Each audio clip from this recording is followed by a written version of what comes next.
Welcome to Partners in Crisis. 2016년 제가 초등학교 3학년 때였을 겁니다. 주토피아라는 영화가 개봉하고 나이를 불문한 많은 사람들의 찬사를 받았었죠. 그리고 9년이 지난 2025년 주토피아2가 개봉했습니다. 시간이 꽤 흐름에도 불구하고 1편을 정말 재밌게 봤던 기억이 있어서 약간의 기대감을 갖고 영화를 보고 왔습니다. 결론부터 말하자면 꽤나 재밌었습니다. 캐릭터 하나하나 정말 잘 만들어졌고 곳곳에 웃음 포인트도 있었습니다. 이것도 웃음 포인트. 정말 많은 사람들이 이 영화를 봤으면 하는 생각이 들 정도로 메시지도 너무 좋았고요. 한마디로 이야기하자면 디즈니가 잘하는 걸 보여준 것 같습니다. 영화 주토피아2 리뷰 시작해보겠습니다. 반박시 여러분의 말이 다 맞습니다.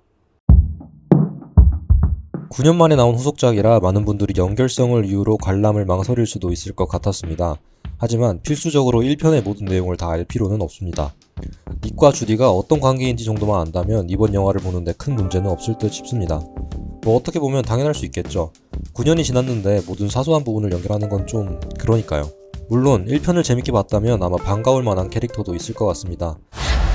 Hey, Flash, 100-yard dash. 영화는 1편에서 보여줬던 것 외에도 다양한 요소들을 보여주려고 노력합니다. 새로운 볼거리를 함께 제공하는 거죠. 기존 포유류에 수생 동물이나 파충류를 추가하고 습지와 같은 새로운 배경도 보여주죠. 그러니까 1편의 흐름을 그대로 따라가면서 중간중간에 사소한 요소들만 대충 바꿔놓는 게 아닌 새로운 이야기를 보여줍니다. 보통 1편이 흥행하고 후속작이 제작되면 소포모 징크스가 나타나기 십상입니다. 즉 2편이 1편의 완성도를 뛰어넘지 못하는 케이스가 정말 많다는 거죠. 하지만 주토피아2는 또 새로운 매력을 보여주는 영화였습니다. 최근 디즈니의 행보가 다소 실망스러웠다 보니 큰 걱정을 하는 사람들도 있었던 것 같습니다만 이번 영화는 나름 성공적이었다고 생각합니다. 앞서 제가 디즈니가 가장 잘하는 걸 보여줬다고 이야기를 했습니다.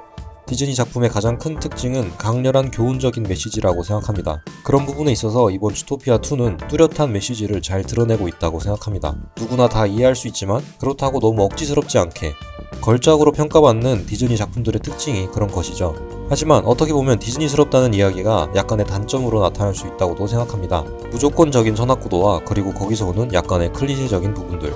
전 이런 점들이 디즈니만의 특징이라고 생각합니다만 누군가에겐 뻔하고 지루한 포인트가 될 수도 있겠다는 생각이 들었습니다. 이 영화에서 다루는 소재 중 하나는 바로 다름에 대한 이야기입니다. 애초에 주토피아 시리즈의 설정 자체가 서로 다른 동물들이 한 공간에서 어우러지며 살아가는 그런 낙원과 같은 설정이긴 합니다만 이번 영화에서는 다름에 대한 이야기를 좀 더 미시적이고 직접적으로 다룹니다. 주인공 닉과 주디는 서로 너무나도 다릅니다. 닉은 평생을 외톨이로 살아왔고 남을 돕는 일에는 별다른 관심이 없습니다. 주디를 따라 경찰이 된 이유도 어딘가에 소속이 되고 싶었기 때문이라고 이야기하죠. 그리고 무엇보다도 하나밖에 없는 자신의 소중한 친구 주디를 절대 잊고 싶지 않아 합니다. 단지 주디 같은 친구를 만난 게 처음이라 표현이 너무나도 서툴 뿐이죠. 주디는 남들과 다른 엄청난 사명감을 갖고 있습니다. 더 나은 세상을 만들어야 한다고 이야기하죠. 본인이 옳다고 믿으면 남이 뭐라든 신경 쓰지 않습니다. 의심스러운 부분이 있다면 끝까지 물고 늘어지죠. 이런 점이 주디와 닉을 위험에 빠뜨리게 하는데도요. 영화 초반부 서로 생각이 다른 모습들을 여러 번 보여주지만 주디는 별로 크게 다르지 않다며 서로의 차이를 애써 부정하려고 합니다. 그러나 시간이 지나고 사건을 해결하는 중 닉과 주디는 서로의 생각이 너무나도 다르다는 걸 인지합니다. 닉은 주디의 투철한 사명감을 이해하지 못했고 주디는 자신을 이해하지 못하는 닉에게 큰 실망을 합니다. 그리고 둘은 우리가 너무 다른 것 같다 이 한마디와 함께 갈라섭니다. 하지만 닉과 주디는 서로를 잃고 싶지 않아 합니다. 서로 너무나 다르지만 그래도 둘은 서로에게 너무 소중한 존재거든요. 그리고 다시 마주한 둘은 서로의 숨겨놨던 진심을 모두 털어놓습니다. 둘은 서로가 누구보다 소중하다고 이야기합니다.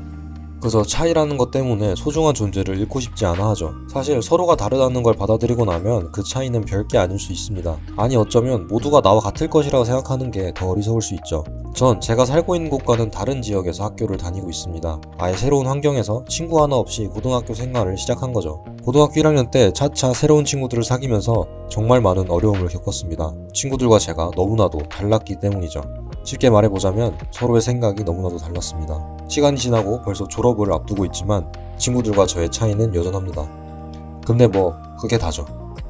전 친구들과 너무 잘 지내고 있거든요. 그냥 차이를 받아들이고 이해하면 서로 다르다는 건 정말 별게 아니었습니다. 만약 제가 다름을 이유로 학교생활 적응을 포기했다면 이런 친구들도 그리고 푸름도 없었겠죠. 영화는 다르다는 걸 이유로 무언가를 포기했을 때 잃게 되는 소중한 것들이 많다는 것을 이야기합니다. 이처럼 달라도 함께할 수 있다라는 메시지는 제가 영화 아이덴티티에서 꼭 강조하고 싶었던 메시지이기도 합니다. 그래서 아마 이 영화에 큰 공감을 할 수 있었던 것 같고요. 좀 거시적으로 보자면 요즘 곳곳에서 크고 작은 갈등들이 많이 일어납니다. 갈등이 있는 것까진 좋습니다. 근데 중요한 건 그 뒤에 타협과 화해가 따라야 한다는 것이죠. 근데 현실은 그렇지 않습니다. 점점 더 극단으로 치우치고 무조건 이분법적으로만 판단해야 하고 난 옳고 넌 틀려 라는 사고방식이 지배적이죠. 오늘 영상은 니게 대사로 마무리하려고 합니다. 전 모두가 한 번쯤 이 말을 꼭 씹어보면 어떨까 하는 마음입니다. 우린 종종 서로 다른 점에만 집중해서 자기와 안 맞는다고 생각합니다. 그리고 걱정을 하죠. 하지만 그런 대신에 서로 대화를 하고 그냥 상대방을 이해하고 노력하다 보면 사실 그 차이가 관계를 맺는 데는 전혀 중요하지 않다는 것을 알게 됩니다. 어쩌면 서로 그렇게 많이 다르기 때문에 오히려 아주 끈끈한 사이가 될 수도 있는 겁니다. 다르다는 것이 어쩌면 별게 아니라고 끊임없이 이야기하는 영화 주토피아 2였습니다.